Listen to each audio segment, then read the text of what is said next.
Assalamualaikum warahmatullahi wabarakatuh.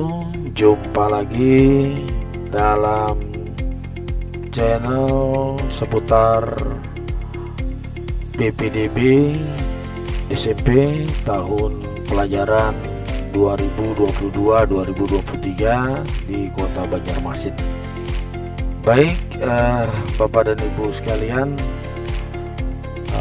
kita coba untuk memberikan satu informasi bagaimana persiapan pendaftaran untuk anak-anak kita atau adik-adik kita yang mengikuti jalur zonasi SMP. Tentunya apa saja data yang diperlukan atau data yang perlu kalian siapkan, dan bagaimana melihat peluang diterima atau tidaknya. Nah, sebelum itu baca secara seksama jenis PPDB sebelum mendaftar, karena zonasi ini adalah lebih beratkan pada jarak yang sesuai dengan KK yang ada. Baik, kita coba lihat juknisnya sebentar. Nah, di juknis PPDB untuk zonasi yang akan dibuka pada tanggal 27 Juni sampai dengan 29 Juni 2022 adalah: pertama, seleksi PPDB untuk jalur zonasi ini adalah berdasarkan jarak alamat kartu keluarga calon peserta didik baru ke SMP negeri yang dipilih, dan ini akan menjadikan dasar perhitungan dan perankingan dalam aplikasi PPDB online. Kemudian, domisili tempat tinggal berdasarkan alamat pada kartu keluarga yang asli. Dalam hal kartu keluarga yang tidak dimiliki oleh calon peserta didik karena keadaan tertentu, misalnya ada bencana alam atau bencana sosial, kerusuhan, konflik SARA, penjarahan dan sejenisnya, itu dapat diganti dengan surat keterangan domisili yang diterangkan dan dibuktikan dengan surat dari kepolisian daerah setempat. Calon peserta didik itu hanya bisa memilih 3 SMP negeri. Pada aplikasi hanya akan muncul sekolah-sekolah pilihan yang berjarak maksimal 5 km dari domisili atau zonasi wilayah. Kemudian, penentuan perankingan di aplikasi berdasarkan jarak alamat kartu keluarga memanfaatkan aplikasi Google Map dengan menarik garis lurus dari titik koordinat alamat kartu keluarga ke sekolah pilihan. Kemudian, orang tua calon peserta didik itu harus menentukan angka titik koordinat berdasarkan alamat kartu keluarga di Google Maps yang tersedia pada aplikasi. Sudah disediakan di situ, kita tinggal menentukan titik koordinat di mana kita berada.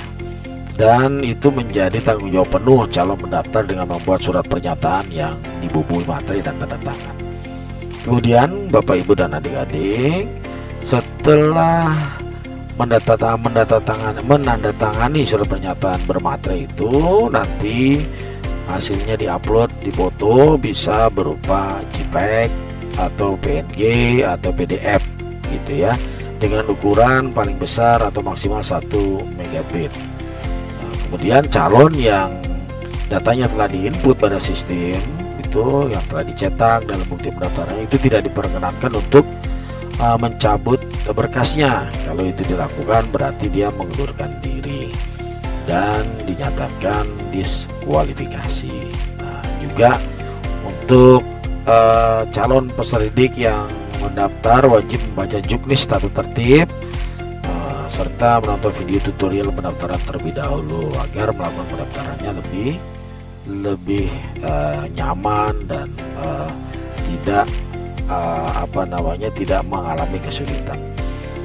Kemudian, calon peserta didik ini bersama orang tua atau wali siswa itu tidak perlu datang ke SMP yang dituju, bisa dari rumah atau dari tempat-tempat yang lain melalui laptop, PC, notebook atau smartphone sejenisnya secara online dengan masuk ke situs yang sudah ada, yaitu situsnya ini yang bertuliskan biru. Kalau kita klik, kita maka akan langsung ke situs yang bersangkutan seperti ini. Nah, bagaimana caranya? Dimasuk ke situs ini, nanti kita klik yang zonasi. Nah, jadi kita klik zonasi, nanti lalu kita daftar. Nah, kita klik daftar. Nah, nanti langsung daftar online. Nah, bagaimana langkahnya nanti kita akan lihat dan praktekkan di sini. Oke, seperti itu. Jadi itu langkah-langkahnya dalam dalam aplikasi yang sudah diberikan. Oke. Nah, ini juga ada di aplikasi tersebut surat pernyataannya dari orang tua siswa yang tadi. Setelah di-download lalu kita isi. Nah, ini nama orang tua siapa, nama siswanya siapa, asal sekolahnya dari mana, tahun lulusnya tahun berapa, hubungan keluarganya sebagai anak kandung dan sebagainya. Menyatakan ada 5 poin di sini, bisa Bapak, Ibu dan adik-adik baca sendiri. Kemudian di sini apabila saya nama orang tuanya dan wali dari siswanya melakukan pelanggaran, kecurangan dan melakukan pemalsuan data administrasi pendaftaran serta tidak mengikuti petunjuk teknis PPDB zonasi, maka saya selaku orang tua siap diberikan sanksi sesuai dengan aturan dan perundangan yang berlaku. Lalu ditandatangani di atas materai 10.000, nama lengkap dan ditanggali Banjarmasin tanggal 27 misalnya 27 Juni 2022. Oke, seperti itu. Seperti itu ya. Oke. Kemudian bagaimana sih cara mendaftarnya? Tadi sudah kita lihat. Cara mendaftarnya untuk zonasi itu adalah sebagai berikut. Diambilkan beberapa contoh yang tadi sekilas sudah kita lihat. Nah, ini kita buka di sini. Ini ada situsnya. Nanti akan terbukalah seperti tadi yang kita lihat tadi. Kita klik zonasi, kemudian pilih zonasinya tadi, kemudian kita daftar. Nah, kita klik daftar, kemudian kita isi pendaftaran online tadi, nah, gitu ya. Kemudian kita isi NISN kita, ada 10 digit itu dapat dari sekolah. Kemudian asal sekolah, misal dari dalam kota, ini kita centang atau linknya dalam kota. Tahun lulusnya kita isi juga, jenis lulusan apakah dari SD atau madrasah atau paket. Ini wajib ada tanda merah ini, merah bintang ini artinya wajib kita isi. Lalu kita klik lanjutkan. Nah, ini adalah progres atau tahapan yang sudah kita lalui, ada tandanya di atas. Kemudian kita masukkan pilih sekolah asal. Nah, ini dengan cara di sini cari, kita klik, nanti ada sekolahnya, nama lengkap nanti akan tertera di situ. Wajib juga kita isi semua. Ini masih berdasarkan Permendikbud nomor 1 tahun 2021 yang dipakai sebagai pedoman. Kemudian ini kita masukkan input domisili, kita masukkan alamat kita yang lengkap sesuai KK yang ada.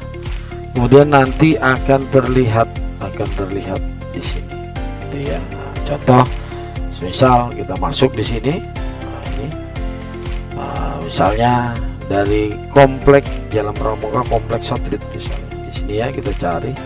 Nah, kita pertama ketik dulu, ini ketik ya, ketik. Di sini ada, kita ketik dulu cara untuk mencari ke sininya.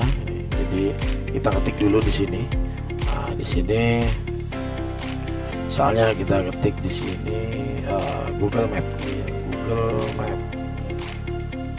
Kalau sebelumnya kita bisa juga mempraktekkan untuk mencoba mana yang lebih dekat, bisa kita coba dulu dari rumah di Google Map.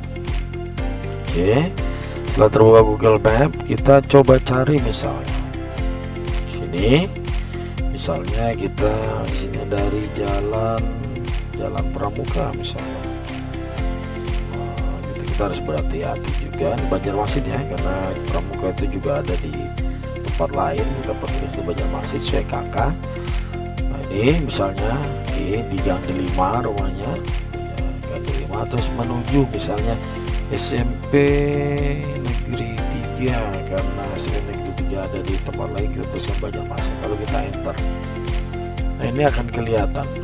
Nah, ini akan kelihatan Bapak dan Ibu jarak dari sini, misalnya di Jalan Pramuka di Gang Delima, atau kita coba pastikan sesuai kakak, misalnya tidak di gang delima, misalnya ini kilometer 6 ya, kilometer 6.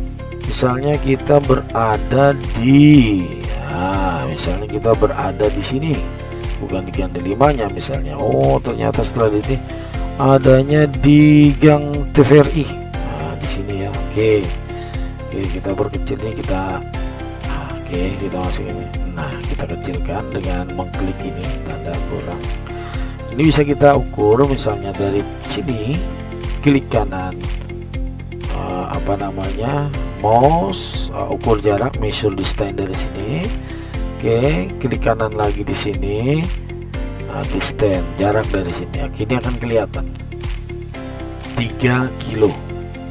3 kilo. Ini kebetulan pakai Google Map yang berbahasa Inggris. Nanti untuk berbahasa Indonesia bisa dicari Bapak Ibu. Ya, saya cari, nah masih bahasanya masih bahasa nggak apa-apa. Oke. Kemudian kita cari lagi misalnya SMP Negeri 7. Tadi SMP Negeri 3 ya, SMP Negeri 8 misalnya, Banjarmasin, Jangan Gerilya, ini ada nih Tanjung Pagar. Nah, di sini jaraknya ke sini, ini bisa kita ukur ke sini. Nah, langsung aja di stand her, jarak dari sini. Ya, sorry, ini bukan jarak dari sini. Clear dulu ya, kita clear dari sini. Measure distance atau ukur dari sini sampai ke sini. Nah, ini jaraknya 3,11. Tadi kalau dengan di sini tadi kita tarik ya, dengan SMP berapa tadi? SMP 3 BJM. Oke, Jalan Pangeran itu ada di mana tadi? Di sini ya.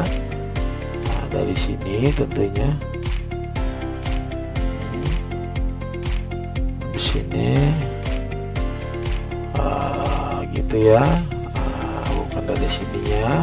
Oke, ini kita hilangkan dulu, clear dulu dari sini ke sini. Oke, itu ada 3,02, sedangkan kalau dari sini menuju SMP tadi, SMP berapa tadi? SMP 8 gitu, SMP 8 sini Jalan Gerilya tadi. Nah, itu kalau kita tarik garis lurus ke sini, nah itu 3,09, masih jauh di SMP 8. Jadi kemungkinan kalau rumahnya di gang TVRI ini bisa tembus atau diterima di SMP Negeri 3 karena lebih dekat. Nah, seperti itu untuk coba mengukur jarak. Tapi kalau di aplikasi yang ini sudah disediakan, nanti tidak bisa kelihatan. Oke, sesuaikan jaraknya ada. Oke, tanggal kakak harus diterbitkan di tanggal berapa? Nah, ya menurut Permen nomor 1 tahun 2001 itu ini harus berusia 1 tahun sebelum pelaksanaan PPDB. Itu ya, HP wajib diisi kalau suatu waktu nanti kemudian kalau selesai kita klik lanjut. Nah, ini adalah progresnya. Sekarang sudah sampai unggahan berkas. Kita unggah berkas-berkas tadi. Ini kartu keluarga, ini ada surat pernyataan tadi yang sudah dibubuhi materai dan tanda tangan, akta kelahiran. Tentunya scan dulu baru diupload dalam bentuk JPEG, PDF bisa ya. Kemudian ini surat keterangan SKU lulusan. Lalu kalau sudah klik lanjut. Oke, setelah itu nanti ada tanda bahwa ini progres sampai sini. Kemudian kita pilih sekolah, kita pilih sekolahnya tadi. Ini sudah kelihatan. Teliti lagi, ini afirmasi ya, bukan donasi. Lanjut. Oke, kemudian cetak ulang kembali sebelum dicetak. Klik setuju bila data benar. Jadi ini kita koreksi kembali. Ini mau cetak ulang. Sudah sampai sini prosesnya, hampir selesai. Kita cek kembali kalau sudah selesai semua dan data yang kita isikan benar, maka kita akan klik cetak di situ ya. Oke, nanti akan cetaknya seperti ini. Nah, ini hasil cetakannya ini disimpan oleh Bapak dan Ibu Nanti nunggu pengumuman. Bila keluar pengumuman dan diterima di sekolah itu, bawa kartu cetak ini, kartu bukti pendaftaran ini sebagai bukti bahwa putra putri Bapak Ibu lulus dan mendaftar sesuai dengan keinginan dan diterima, misalnya di SMP Negeri 3. Itu ya Bapak Ibu ya. Hasil penginputan pendaftaran seperti ini. Nah, setelah dicetak ulang kartu surat pendaftaran tadi, kita coba masuk lagi ke situs ini PPDB tadi, Kota Banjarmasin. Kita pilih seleksi. Nah, kita pilih seleksi, lalu kita pilih sekolah. Nanti akan terlihat data anak kita. Misalnya anak kita ini namanya itu kelihatan, ini jaraknya, dan ini yang peringkat pertama radiusnya sekian meter. Tolong diingat sekali lagi, berhati-hati untuk radius, dan kita harus cek cross betul-betul jarak dari rumah kita ke sekolah, karena itu yang menjadi titik penting untuk diterima atau tidaknya anak kita berdasarkan zonasi sesuai dengan KK. Nah, kemudian apabila sudah berhasil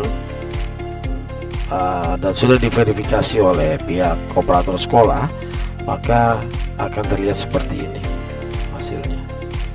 Oke, langkahnya sudah sampai situ, dan ini kelihatan di SMP 3 diterima, jaraknya sekian, peringkatnya sudah kelihatan, peringkat ketiga gitu ya, dengan jarak yang ini.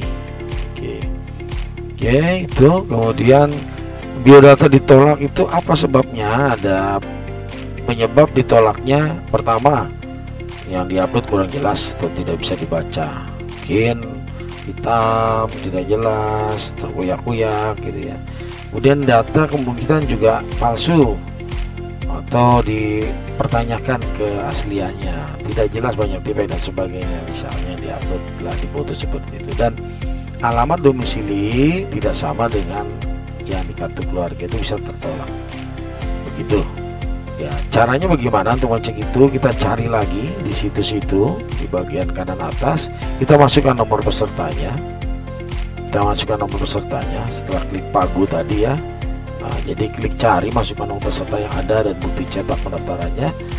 Kemudian nanti akan ketemu nama anak kita, misalnya Ahdiyatul Qudsiah, dan di sini ada keterangannya, statusnya ditolak. Apa langkah yang kita harus lakukan bila ditolak? Maka pertama, pendaftar wajib membaca keterangan di biodata pendaftar kenapa kok bisa sampai tertolak. Nah, setelah pendaftar mengetahui alasan ditolaknya, maka pendaftar melakukan pendaftaran kembali dari awal hingga mencetak kartu di pendaftaran. Lalu nanti kita proses terakhir juga kita akan cari kembali dalam situs itu apakah diterima atau tidak, atau ditolak maksudnya. Kalau ditolak lagi ya kita baiki lagi data yang diupload. Begitu seterusnya sampai kita melihat bahwa anak kita benar-benar ada datanya dan bisa terlihat seperti ini. Nah, seperti